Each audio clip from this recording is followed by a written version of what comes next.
This is 99% Invisible. I'm Roman Mars. The night of February 27th, 2010, Luis Enriquez was getting home from his job at a lumber factory in Constitucion, Chile. Eso de las 3 de la mañana. 3 de la mañana. It was around 3 in the morning. I was watching TV with my wife and a neighbor, and all of a sudden, we started feeling the earth shake. And it was just getting stronger and stronger and stronger to the point that we couldn't stand up. Producer Sam Greenspan, translating for Luis. Luis was in an earthquake, a bad one. When the shaking finally stopped, he was relieved to see that his wife and their 2 kids were all fine. But Luis knew they were still in danger. Because in Chile, everyone is taught from childhood that after an earthquake hits, the first thing you do is get to higher ground. Which is what Luis and his family did. They got in their car and they sped to the top of a nearby hill. From its peak, Luis could look down from the hillside to where the river Maule met the Pacific Ocean. You could see it happening. You could see it super clearly. You could see the waves coming into the city. The earthquake that Luis is describing was tremendous, a magnitude 8.8, the second biggest that the world had seen in the past 50 years. The quake and ensuing tsunami completely crushed the seaside town of Constitucion, Chile, where Luis lives. By the time it was over, more than 500 people were dead, and 80% of the city's buildings were ruined. As part of a relief effort, an architecture firm called Elemental was hired to create a master plan for the city, which included new housing for people displaced in the disaster. But the structures that Elemental delivered were a radical and somewhat controversial approach towards housing. They gave people half a house. Picture a simple 2-story home with a pitched roof, a square with a triangle on top, basically how a kid would draw a house. Only in these, there's a wall that runs down the middle, from the peak of the roof all the way to the ground, splitting the house in half. One side of the house is finished, and the other side. The other side is a completely empty space. There's a roof and an exterior wall, but the rest is just an open void. The architecture firm behind these houses, the Santiago-based Elemental, has made a name for themselves building these half-a-homes. And not just as disaster relief either. To date, Elemental has done about 10 low-income housing projects across Chile, all designed so that the homes would be largely unfinished when the residents moved in. And the response from the architectural community has been immense. In 2016, the firm's founder, Alejandro Aravena, was awarded the Pritzker Prize, the top prize in architecture. In their jury citation, the Pritzker Architecture Prize said that, quote, Alejandro Aravena epitomizes the revival of a more socially engaged architect, especially in his long-term commitment to tackling the global housing crisis and fighting for a better urban environment for all. This for building disaster victims and other poor people unfinished homes. To understand where these half-built houses came from, you have to understand them as an attempt to solve the problem of global urban migration. Over the past several decades, people the world over have been migrating from the countryside to cities. The draw of the city was creating this problem. So the result is squatting. This is George Gattoni, an architect who grew up all around Latin America, mostly in El Salvador. George saw firsthand what happens when a population outgrows its supply of buildings. The housing deficit of San Salvador, the capital, was something about 10,000 units a year and growing. The backlog of people that had no services, it was unbelievable. George wanted to help solve this problem. But I was struggling with how to make a house affordable. In the 1970s, George heard about a new master's program at MIT. A program called Urban Settlement Design in Developing Countries. At MIT, George found a mentor in a professor named John F.C. Turner. So John F.C. Turner, a British urban planner, was spearheading this idea that people can build for themselves. In a 1972 essay called Housing as a Verb, Turner made the case that housing ought not be a static unit that is packaged and just handed over to people. Rather, housing should be conceived of as an ongoing project wherein residents are co-creators. And from this thesis, Turner helped promote an idea. This idea that was emerging, this sites and services idea. Sites and services, also sometimes called incremental building. It basically means instead of building people completed homes, governments should just build the key parts of a home that people have the hardest time building on their own, like concrete foundations, insulation, plumbing, electrical wiring. And then get the government to provide services to those sites. Roads, drainage, sewers, or pit latrines, whatever the case may be. Garbage collection, you've got to route your trucks to the schools. Thus, gradually over time, people start to turn their basic sites into suitable housing with materials they source themselves on their own terms.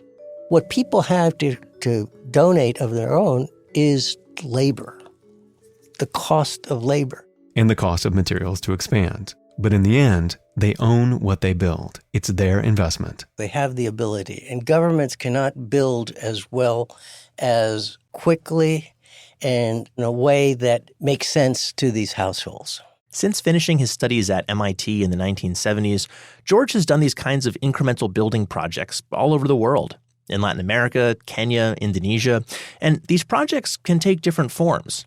Sometimes it's just giving people a concrete pad with utility hookups. Sometimes it's just giving people a one-room house with a kitchen and bathroom and the expectation that they'll build extra rooms onto it. It sounds odd, but believe me, it works.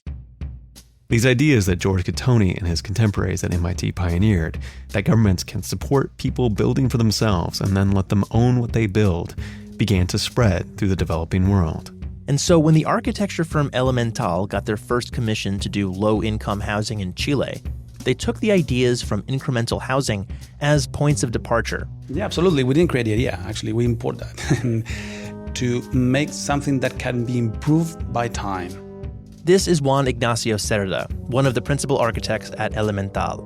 Cerda told me that in 2002, Elemental got a commission to build 100 units of low-income housing in a city in northern Chile called Iquique.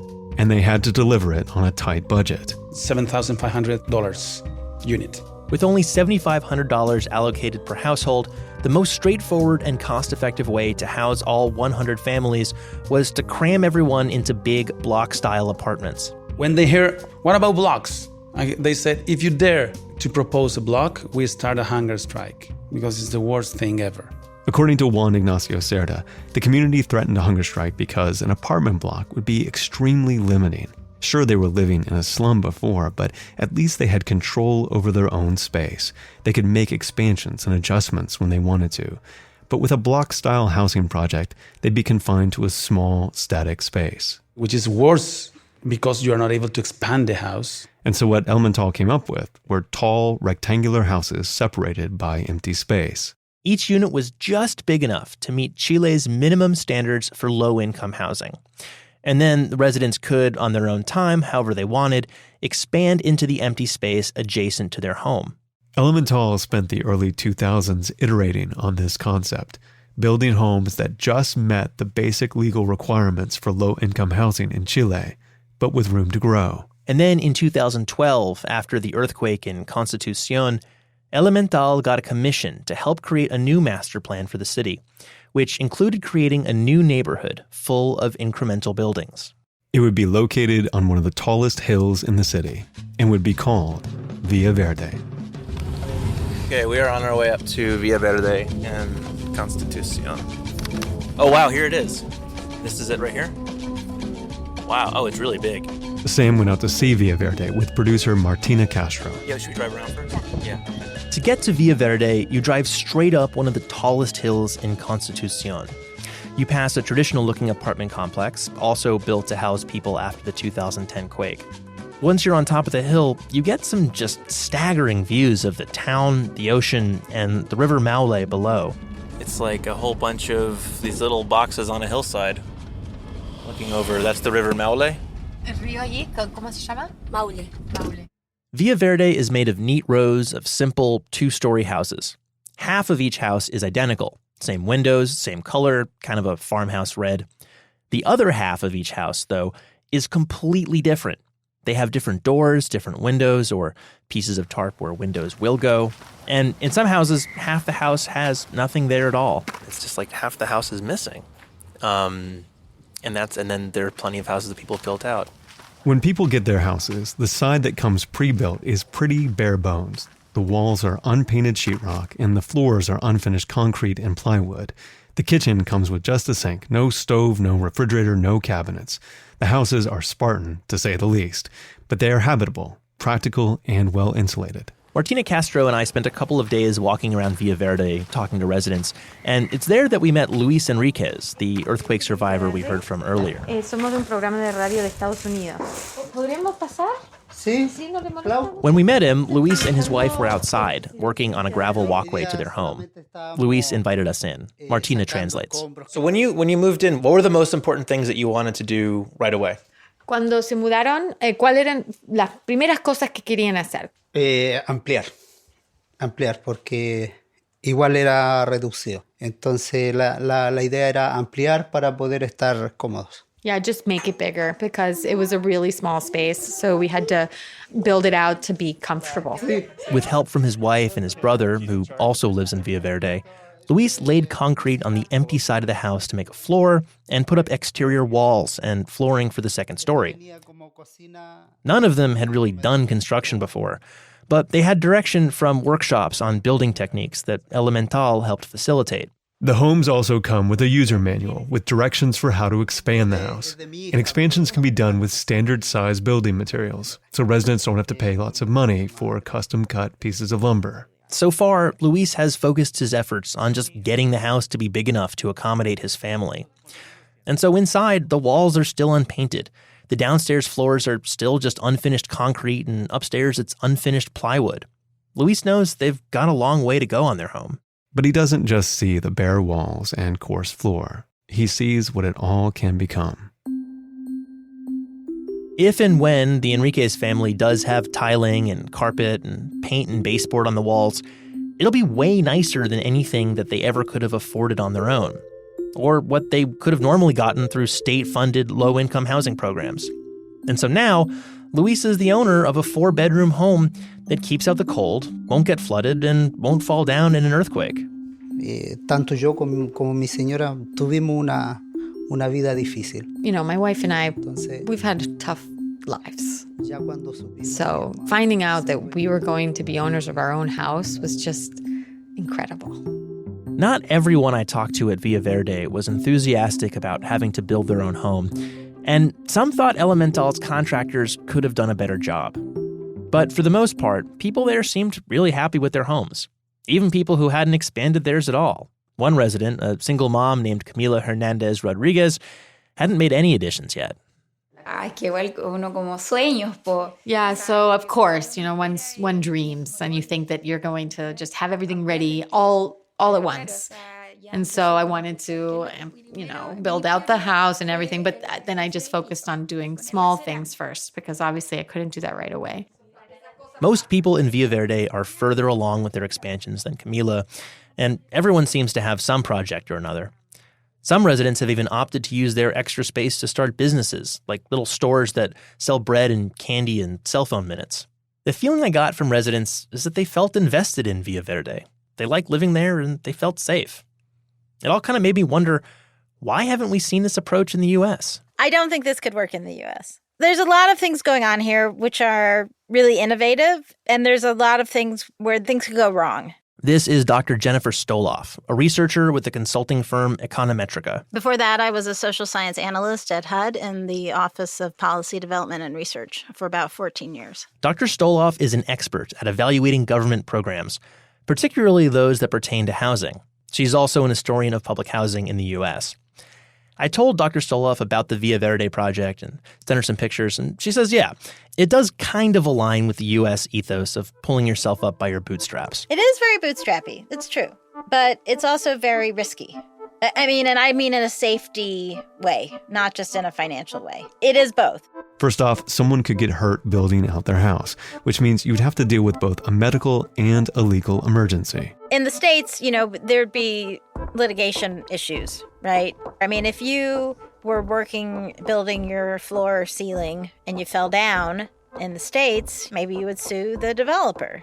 But for Dr. Stoloff, the biggest hurdle to an incremental building project working in the U.S. isn't a matter of safety or legality. It would be an embarrassment, right? So the United States of America can only build poor people half a house?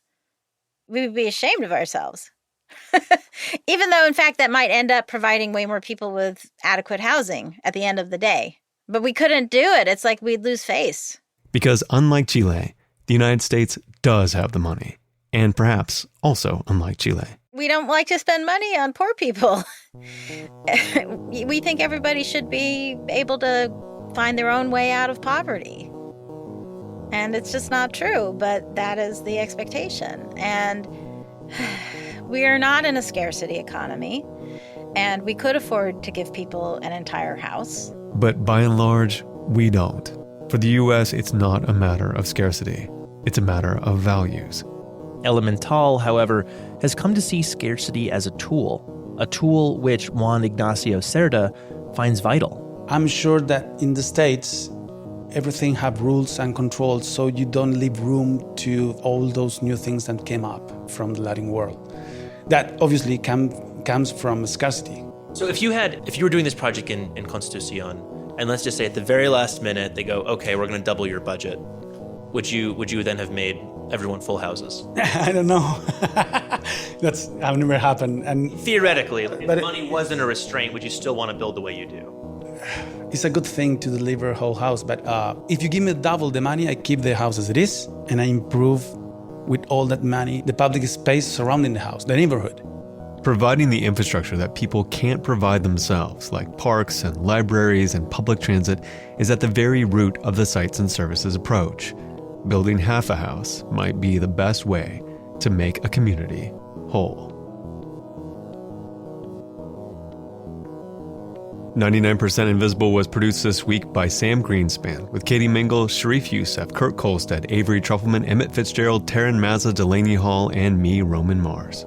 Special thanks this week to Austin McCann, Carla Palma, Martina Castro, Dave Humphreys, Solampe Bernal, Marcela Espinosa, Ricardo Segundo Quiero Valdez, Maria Antonieta Bianchi Diaz, Christiane Martinez, and Francesca Moroni. And special thanks to Oke Akumi, whose chill music you are listening to right now. We are a project of 91.7 KALW in San Francisco and produced on Radio Row in beautiful downtown Oakland, California. You can find this show and like the show on Facebook. All of us are on Twitter, Instagram, and Spotify. But to find out more about this story, including cool pictures and links, and listen to all the episodes of 99% Invisible, you must go to 99pi.org.